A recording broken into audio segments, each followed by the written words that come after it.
Hello there, my name is Carly Aljets, an aspiring English teacher who is learning all about the psychology of gifted students. So you've probably heard the term gifted before, but what does it mean in this case? Well, according to the No Child Left Behind Act source listed on the Hoagie's Gifted page, students, children, or youth who give evidence of high achievement capability in areas such as intellectual, creative, artistic, or leadership capacity. So what? What is so important about the education of this particular group of students? All students deserve an education that is fair to them. Students should be able to work at a pace that they are capable to achieve, yet still be pushing towards progress. Gifted students require a different type of education that may not be effective for other students. Gifted students think, act, and have different social and emotional experiences than other students. The No Child Left Behind Act mentions that these students may need services or activities not ordinarily provided by the school to fully develop their capabilities. Of course, I'm not suggesting that we only individualize education for gifted students, but I'm here to tell you some reasons why gifted students need something more tailored to their emotional and social needs. There are a few people who believe that some gifted students need a stress-free environment or to be outside of a school setting to flourish. However, research from Kazimir Dabrowski's theory of emotional development suggests that gifted students have at least one specific overexcitability that can be socially developed inside a school. An overexcitability is an intensity or supersensitivity of an emotion. Some students who are labeled troubled or problem students, such as those who have outbursts, may be working through whatever they are feeling or thinking. The outbursts are a student working through that intensity in a way that they know how to express. If any student has an outburst or issue in a classroom, their goal is to be heard because they have something to say. There are many ways for teachers, parents, and anyone involved in the lives of students to try and help a student work with their overexcitability.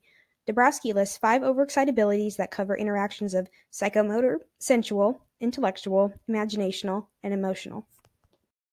A psychomotor overexcitability may be present in a student that is being scolded for being too active. A student who is running around the room, tapping their pencil, or shouting loudly in class may be expressing their overexcitability physically through movement. Ways to help with this are to encourage the movement, not to deny it.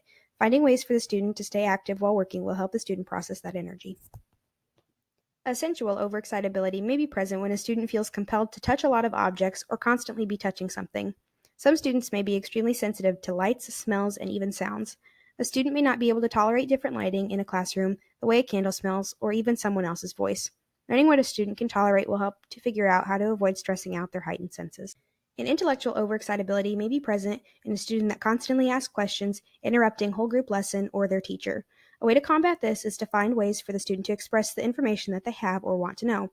Possibly having them journal or having a question box where they submit questions that a teacher can answer throughout the class will help. And imaginational overexcitability may be present when a student likes to overexaggerate their stories in a way that makes them seem as though they are fibbing or lying. A student may need another outlet such as creative writing or time for more imaginative thinking versus concrete thinking. And emotional overexcitability may be present when a student gets extremely upset in a disrupted routine or incidents with other students. Students may also become emotional when what they have grown attached to has changed or is no longer around. A way to help with this is letting the student talk through their issues with someone that they trust or using a method like journaling so that they feel what they need to say has. It may be hard for anyone who does not have a lot of experience with overexcitabilities to feel comfortable working with students to help manage and accommodate their settings. Staying positive and making sure the student is getting the right type of stimulation is what is best for them. If you do not have a lot of experience, lean on those who do. It is easy to get frustrated in a classroom when a student has an outburst or seems as though they're having a breakdown. There's a phrase going around the teaching community that can be used in relation to gifted students with overexcitabilities. The phrase, get curious, not furious, is a reminder to question what is going on, getting curious, instead of being quick to publicly reprimand, getting furious, due to an unwanted behavior. Seeking out the problems for understanding rather than correction will allow students to feel as though they are getting the positive attention that they need, and will also help counselors and educators feel like they are able to come to a solution without aggravating the behavior more with an unnecessary or premature reprimand. Check out the rest of the presentation in the link below. Created using Powtoon.